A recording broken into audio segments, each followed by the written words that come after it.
Welcome to the Springs in the Desert podcast. We're so happy that you're here with us. We're those friends that you can take with you wherever you are on the path of infertility.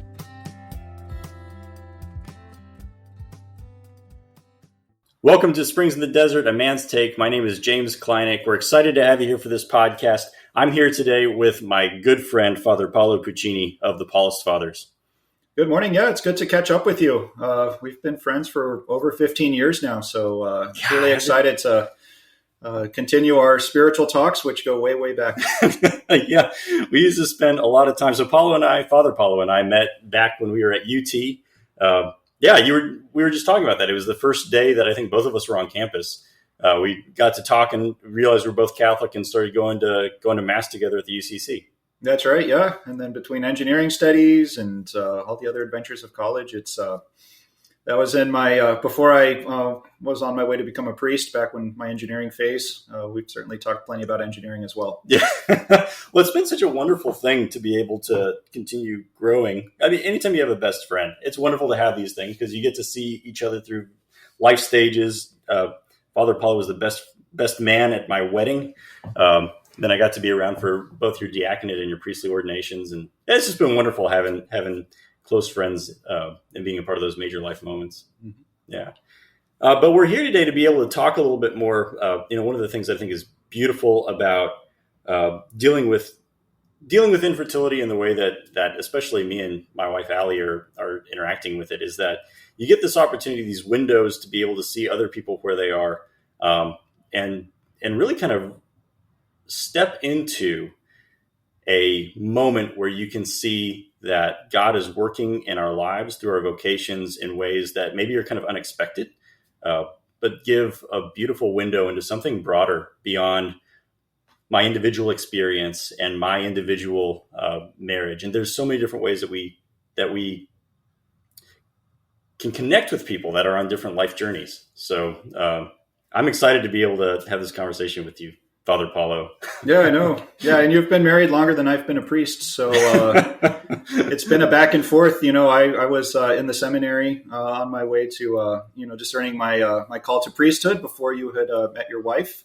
Well, would you like to talk a little bit about your vocational calling and how you became a priest with the Paulist Fathers? Yeah, sure. So I'm originally from Houston, Texas. As you know, we met at the University of Texas. You're from the Dallas area. I'm from the Houston area. And Dallas is better. Yeah, perhaps. But, very gracious of you, Paolo. I mean, my brother and his wife and my little nephew live up in Dallas. So a big part of my heart is up in Dallas now. Yeah, for our listeners across the country here, there's something of a soft rivalry between Dallas and Houston. And Paulo on any other day would be quick to tell you all the reasons why Houston is much better than Dallas, but for another conversation. Oh yes, no, I'm very proud of Houston, but yeah. So I studied engineering. I went back and worked in Houston for over 3 years in the oil and gas industry. So I had a really good job, very interesting work, really good friends, and went up to Dallas a fair bit too. We kept up our friendship back when I was a young professional.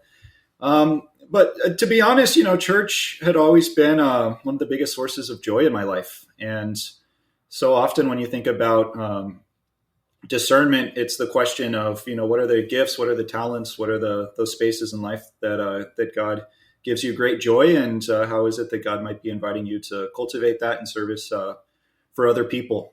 So I liked what I was doing as an engineer, but for me, my biggest joy was the friends that I made through church, especially at university. I made really close friends, such as James and many other folks that I had kept in touch with, and it was those deeper conversations, kind of the deeper questions in life. Why are we here? What does God want of us? That really fascinated me, and so with that, I felt a call to discern a vocation to the priesthood. So I moved to Washington, D.C. I joined the Paulist Fathers because I met them when I was at the University of Texas. They do campus ministry in the area.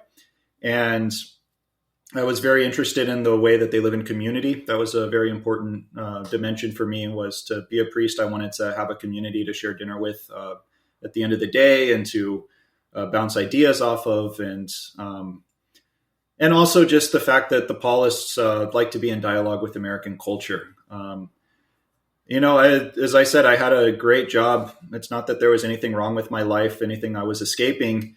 I see it as a great privilege to, live in this country at this point in time. And, but at the same time, I know that there's something deeper that God is calling us all to. So the Paulist Fathers, as we try to dialogue with culture, lift up what is good, try to invite people to grow in ways that God is calling them to grow, and have that more comprehensive vision of God's kingdom that God is inviting us to. That's a big reason why I felt called to join the Paulist Father community. So I lived in D.C. for many years when I was studying at Catholic U. Just so happened that James here started dating his future wife, who was in the D.C. area. So even though I was up in Washington, I saw him a fair bit up there.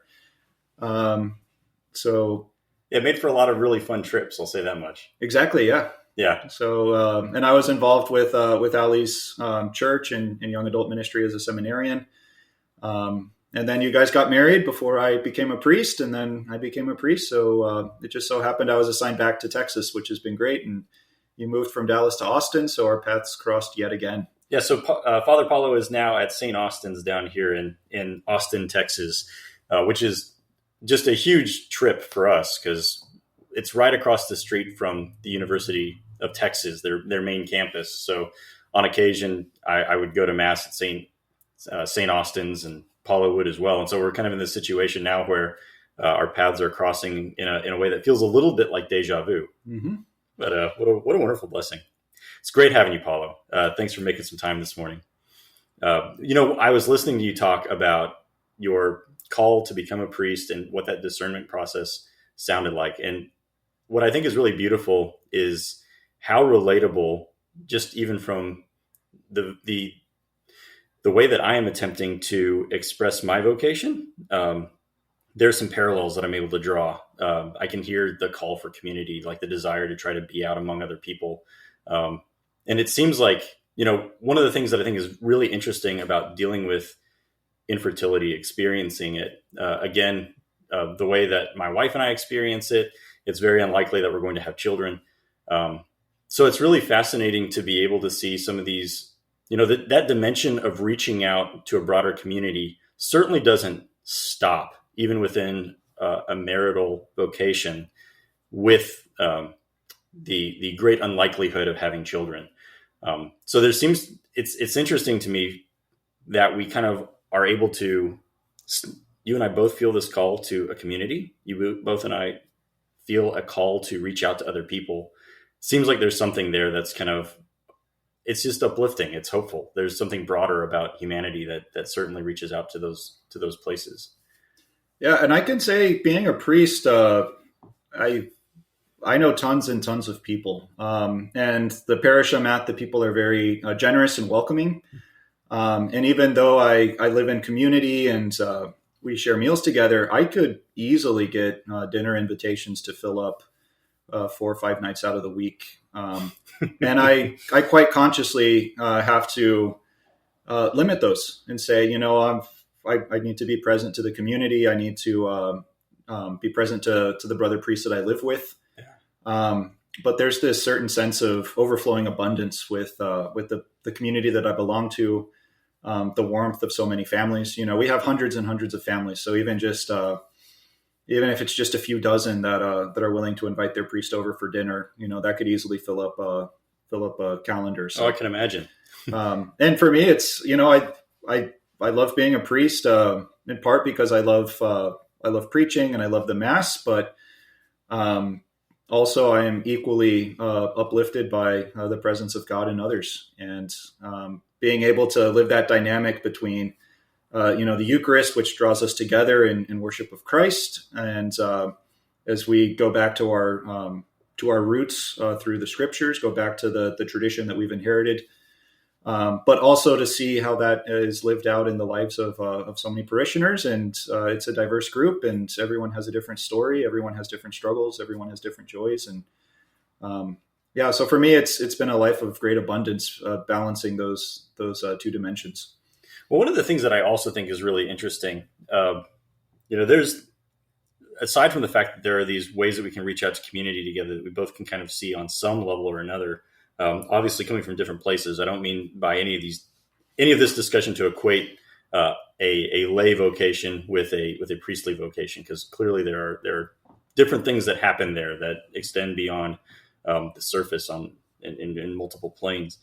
But there is a biological sort of reality with respect to, like, for example, my wife and I encountering infertility, not being able to have biological children. That also rings true with the priesthood. You kind of select on the front end not to have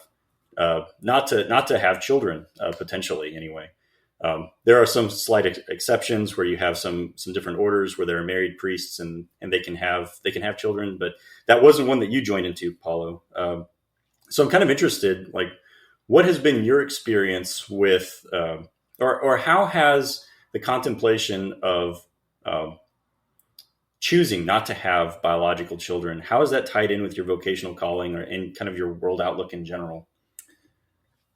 When I think about the calling, first it was, for me, it's primarily a calling to ministry. It's a calling to the mission of the Paulists. We say that we live in community for the sake of mission. We believe that our community life strengthens us to be better priests, strengthens us, to support one another, to correct one another when needed, to build up one another. I didn't choose the priesthood because I couldn't because it was a conscious decision that I didn't want kids. That was just one of the things that it comes with. Yeah. And, the church in her wisdom lifts up this celibate vocation for, certain benefits, some of which are practical, having more freedom for mission. And also there's that strong theological component of what life will be like in heaven, where it's not so much about biological family, but about belonging and loving and caring for each other. And there's a way that we celibate clergy members, but also religious sisters and brothers are called to model and envision. And it's that sense that we're all one family. It's not a question of how special or blessed any particular family is, but how do we share our gifts in communion with one another. And one of the ways that our parishioners do that, at least I find, is through sharing meals. Mm. And many times they'll invite me to dinner, but they'll also invite other friends. I kind of look at it as actually, I'm just thinking of something. When I left Houston to go move to Washington D.C. to start seminary, I had a big going away party at my parents' house, and I invited all my contemporaries. We would have been about 25, 26 at the time. To come to that party, coworkers, friends from university, friends from church. And it happened at that going away party that one of my friends from university met a friend from church. They didn't know each other before, and now they're married. Yeah. That's awesome. When I went back to say Mass, and of course the pastor is, celebrating, he was going on and on about how blessed the church is that I'm a priest now, and how wonderful it is, to have more priests. But I kind of said, also at that Mass was this couple that had married, and they brought their daughter. There's a sense that, my joy and my vocation is not just for me, but it's about gathering the community together. And, it's not that I'm any better than. I think that it's the way that God kind of calls us to live in community. Some people live that out through marriage. Some people live that out through marriage, but also through raising children. But even, in my own situation, my joy is the joy of others too. Yeah, I think that there's absolutely something relatable there from the standpoint of Allie and me and how we're approaching life. Being in a place where, it's interesting. You think about marriage, and clearly one of the primary ends of marriage is children. It's not the only end. Like, there's a unitive aspect of that calls us to closer communion with one another, and it's out of that unitive aspect that you arrive at children. It's either way, no matter the vocational calling, there certainly seems to be a really strong rootedness. There's a really strong, what's the word I'm looking for? There's this calling outside of yourself, right? Vocation is a calling. There's an acceptance of that calling, and there's something of an adventure to it. Mm-hmm.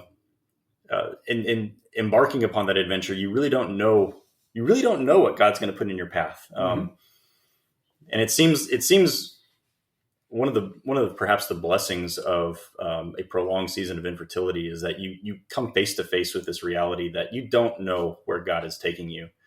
You don't know what the future of your earthly life is going to hold, in the same way that you might feel like you have some security if you have children, someone to look in on you as you get older. But being able to be open within our marriage in a way that we can reach out to other people to kind of see them, invite them over for dinner, invite you over for dinner, Paolo. It's nice to have that freedom. And there really is something that I can be thankful for, in spite of the obvious kind of hurt that comes along with the woundedness that we carry with respect to dealing with infertility. Anyway, I was kind of noticing that as a really beautiful parallel between the two of us. As a priest, I've been celebrating more and more weddings now. Many of which were delayed or postponed because of COVID. Yeah. And it's an interesting tension, because on the one hand, a marriage is that decision between the couple to give themselves to each other. And the church says to make a marriage valid, it's the couple that performs the sacraments, the couple that celebrates the sacrament. It's not the work of the priest, but all you need are a couple witnesses.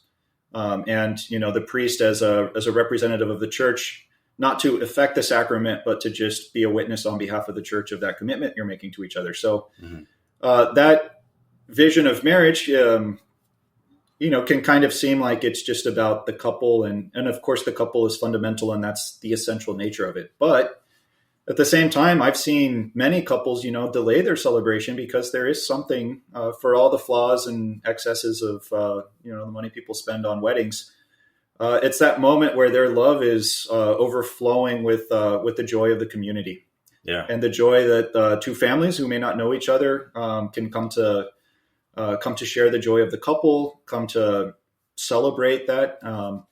And I think that there's something profoundly theological too about the way a marriage feast represents that overflowing joy, and that's at the start of a marriage where you're not sure, you don't know if there's going to be children that come from it, or if it's just going to be the couple. But even in the midst of that, it's still a great cause for joy. And I hope that we can hold on to that vision of family and friends coming together, to celebrate love. It doesn't just have to be the marriage day, but there's that significance. And theologically speaking, we look at the kingdom of God. We look at heaven described in terms of the great marriage feast. The marriage of Christ and His people, Christ and the church, and that overflowing joy and celebration that is in a sense prefigured at wedding banquets. So if more people could kind of hold on to that and say it's not just about that one day where you spend a lot of money, but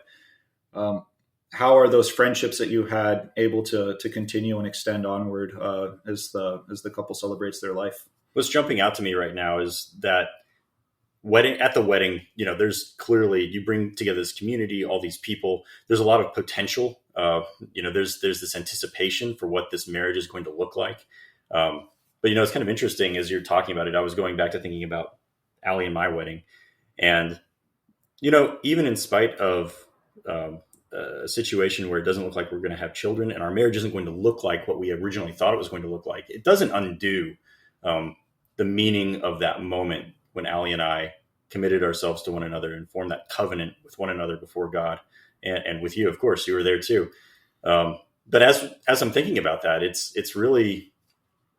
kind of striking me deeply that the joy that we mirror in that moment really ought to be a part of our marriage throughout the life of the marriage, regardless of the circumstances that come about after we start walking this life together. That's certainly the abundance of that oughtn't to change. And I remember actually for us, like our idea was that hospitality, we really wanted that to be a big part of our marriage. And that certainly can be affected without children. Mm-hmm. Yeah. And when I think back to my own ordination, It was a day that I had been looking forward to for a while. It was somewhat muted because it was July of 2020, in the middle of COVID. But there's a sense where those days can be a little bit overwhelming, and you're kind of happy that they're over. You're happy that Sure. you made it through without any huge faux pas or without any huge crises. So it's a great joy for many people, but for others that may be a little bit more reserved, it can also be a burden. But that doesn't mean that I haven't been able to live out that joy in more and more of these moments that are, these more intimate gatherings with people, not necessarily just the big crowd. Yeah, it also kind of strikes me that those things take work. It's you got to carve out time of your schedule. You got to basically take some of the things. One of the big temptations probably that accompany an infertility season, a diagnosis of something that kind of keeps you from having biological children, is the ability. Like there's a strong possibility of being able to turn more inward, even within your marriage. You can focus more on your job. You can focus more on the things that I want to do, the vacations, the eating out, the whatever, I think it's much easier to turn those things into being about stuff as opposed to seeing or making the active choice to continue to conform your life to the ways that God is trying to bring about, through that joy that we were talking about with our marriage, or with, as you were kind of mentioning your when you became a priest. Your ordination. There we go. There's the word. There certainly is there is something of a tension there also where, after you were diagnosed, in my instance anyway, with a condition that doesn't seem to lead to children, you're still having to make a choice to go back to the origins of where that marriage started from, and to live out the expression of that joy, that joy in a way that brings about, really sharing Christ with more people and growing the kingdom of heaven. And that doesn't necessarily need to result or be because of children that come into the world. And while there's a great amount of joy that comes along with that, there's a lot of happy memories and happy moments that I've had with my family and with other friends. It does take some work. Like you kind of got to get out of your own way quite a bit in order to make that stuff happen. Yeah, exactly. And it's, and life is not a linear process, and it's not like it's just you've dealt with it, you've moved on, yeah. It's all fixed. I guess going back to your earlier question about my decision to become a priest and what that meant as far as my discernment of not having children, as I said, that really wasn't on my radar back then. Yeah. And I remember talking when I was in seminary with the spiritual director, and he said, when you're young, the big thing is for a lot of men is kind of grieving the fact that they can't have a romantic partner. Mm-hmm.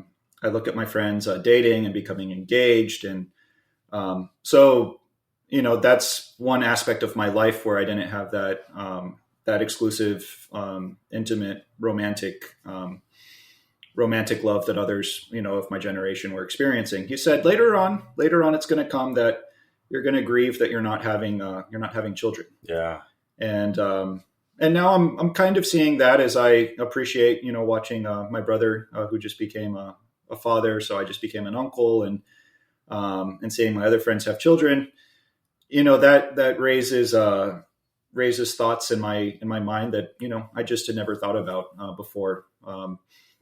It's not to say that I'm not happy with my choice, because I certainly am, but it's still something to process and grieve, just recognizing that, we can't have it all this side of heaven. Yeah, no kidding. And then my spiritual director said, the day will come too later on when you're going to grieve that you don't have grandchildren. Yeah.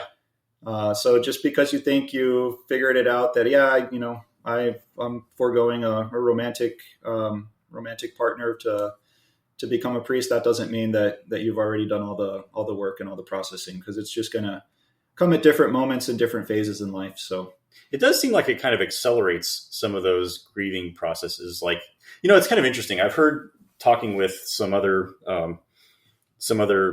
fathers and other married people that have older children, there always seems to be this constant theme in life of letting go. Oh, absolutely. Yeah. Creating space for the children to be their own people, and yeah, what that dynamic is like, absolutely. Allie joined a book club not that long ago with our new parish. And one of the things that she was taking away from this, it's a funny situation because Allie spends a lot of time doing volunteering. This is like one of the fruits of our marriage and the way that it is that we don't have children. So she's able to kind of plug in more with the parish, and she's been doing this. So she goes to this like 10 o'clock book club on, I think, Thursdays. And she's probably the youngest person there by like a factor of, I don't know, like maybe a factor of 2, Mm-hmm. So she's interacting with a lot of grandmothers, and it's really interesting. As some of the takeaways that she's had from some of those conversations have been the amount of care and the amount of concern that these grandmothers have for their grandchildren, and really and even their children. Like some of them have had lots of children, none of which have stayed Catholic, none of whom I should say. But anyway, there's a death there on some level. There's a carving away of yourself, a requirement of you to distance yourself from something that you're wanting to attach yourself to, like this ideal, that I find to be very relatable. It's almost as though in our situation, it's like we're already having to give up our children, our grandchildren, years and years ahead of where these other individuals find themselves in the moment, having to do that. So it's just, that came to mind as you were talking about this grieving process and how it's cyclical, I should say. And the same thing, definitely relate to that on a lot of levels. But it's hopeful, I think, because it does kind of seem like as you look around and you see different people who are encountering these moments of loss, these moments of detachment, it seems to kind of point to, I think, some sort of a greater, more transcendent truth. Oh, absolutely. Yes. Yeah. That's the Paschal mystery. That's at the heart of our faith. And that's the, that fundamental nature that, God can transform sorrow and grief into something good. Yeah. And that, as you say, we never give up hope. Right. Yeah. Because it's through death that resurrection occurs. Yeah. And what a great thing to be able to rely on. What a beautiful thing to hope in. Absolutely. Well, Paolo, it's been wonderful spending some time visiting with you this morning. Thanks for carving out some time. I think this seems like a good place to stop. Yeah, thank you. Yeah, I appreciate sharing a little bit of my journey with you.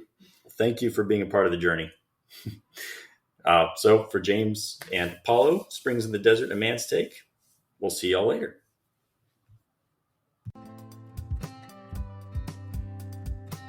Thank you so much for joining us for this Springs in the Desert podcast episode. If you have a minute, please rate and review us so that we can reach more listeners. Check out our social media pages on Facebook and Instagram, and go to our website, springsinthedesert.org, where you can sign up for our newsletter and hear about more things that we have going on. Most importantly, remember that God loves you so much, and so do we.